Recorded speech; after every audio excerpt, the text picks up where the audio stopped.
It hasn't even been a fortnight since we learned that Fortnite Battle Royale, Epic Games' wildly popular multiplayer survival shooter, would be coming to iOS, and yet now it's already on my iPhone and iPad, running far more smoothly than I'd expect from a freshly minted beta.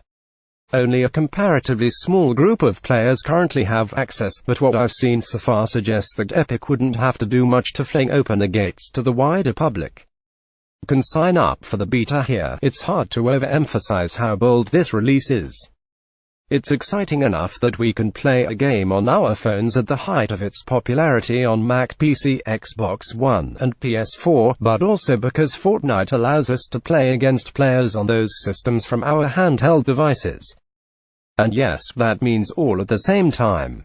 Thanks to a spat between Sony and Microsoft, you currently have to deal with separate queues for PS4 or Xbox. Playing it feels a little like looking into the future, a future where resource-hogging, action-heavy games on desktops and consoles share living space on smartphones with barely a change in experience.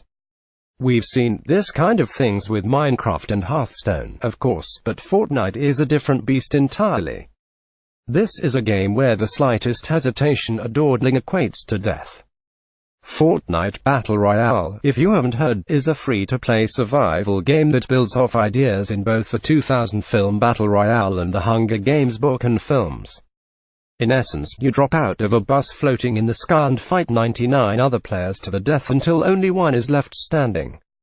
The main Fortnite game for Mac and PC is a paid game that's based on building forts and fighting off zombies, but if we're being honest, almost no one plays it in comparison. The Battle Royale, is the main attraction for gaming in 2018 so far. Leif Johnson, Epic in Fortnite, you can truly get the drop on somebody. While you're trying to stay alive, you also scrounge for weapons and armor boosts in ramshackle buildings littered across a sprawling island map. That's much the same formula found in the rival PlayerUnknown's Battlegrounds, which is also heading to iOS, possibly this weekend, but Fortnite distinguishes itself by letting you tear down the scattered shanties and use the materials to build your own forts where you please. For that matter, you can build ramps that can reach to the sky. Epic clearly isn't going for realism here. The right touch. Sound appealing. Keep in mind that Epic allows us who play Fortnite on mobile devices to choose to play in the same matches with folks armed to the teeth with keyboards and mice and gaming controllers. Oh my. Controller support is apparently coming to Fortnite for iOS eventually, but it's not here yet. This sounds like a recipe for disaster. In such a setup, PC players might as well be a belligerent space-age civilization encountering a long-hidden Amazonian tribe armed only with handcrafted bows and arrows. But surprisingly, it works.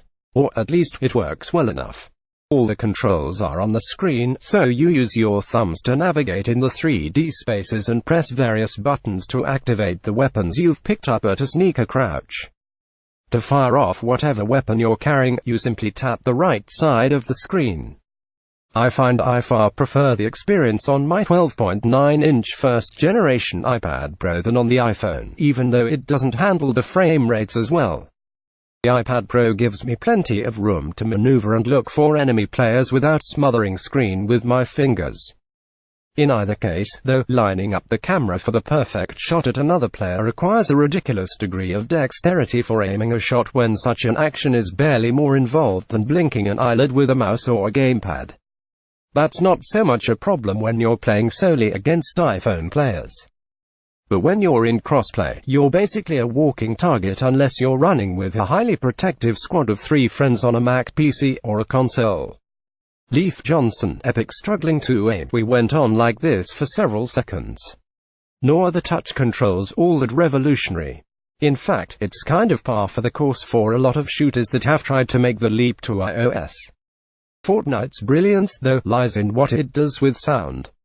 Loud and clear sound lies at the heart of the experience of both Fortnite and PlayerUnknown's Battlegrounds, as the slightest noise can warn you when someone's hunting you. They're the kind of games best played with over-ear headphones with the volume pumped to the max. iPhone and iPad users, though, will often find themselves playing on crowded buses or in crypt quiet waiting rooms in doctors' offices.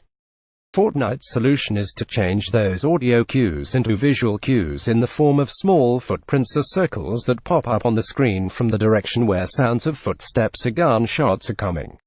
Some players worry that, counterintuitively, this might give mobile users an edge over their PC and console counterparts. Having played Fortnite Battle Royale, I believe it merely helps overcome the handicap of having to play almost entirely with gestures. Leif Johnson, edge help is the key word here.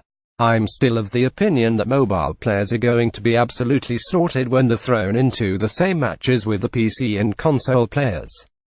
Acute view. Fortnite's visual cues are also what mainly sets Fortnite for iOS apart from Fortcraft, let's admit it, shameless Fortnite knockoff that we previewed on our Apple Arcade show earlier this week. Many other critics dismissed Fortcraft, but I was frankly surprised at how well it worked, and in some ways I actually prefer it over Fortnite's movement. Playing on my iPad Pro, Fortcraft's controls feel slightly more fluid.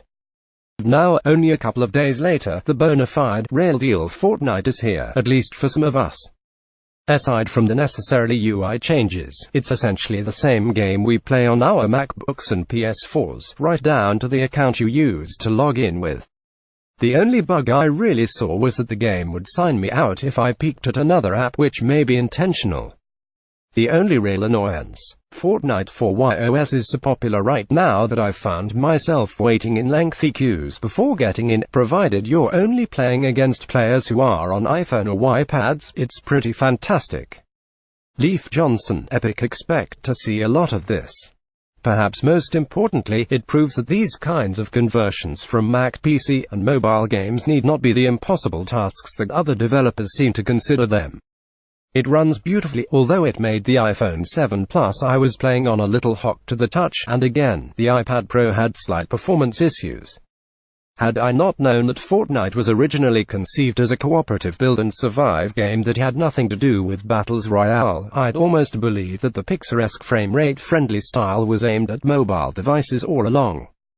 Watch us play Fortnite live. Join us on Tuesday, March 20th at 11 a.m. Pacific for our next Apple Arcade show on Twitter via Periscope or on YouTube, where we'll be showing you Fortnite on both an iPhone and an iPad. Provided PlayerUnknown's Battlegrounds also releases for iOS within the next couple of days, we'll be showing that off as well. To comment on this article and other Macworld content, visit our Facebook page or our Twitter feed.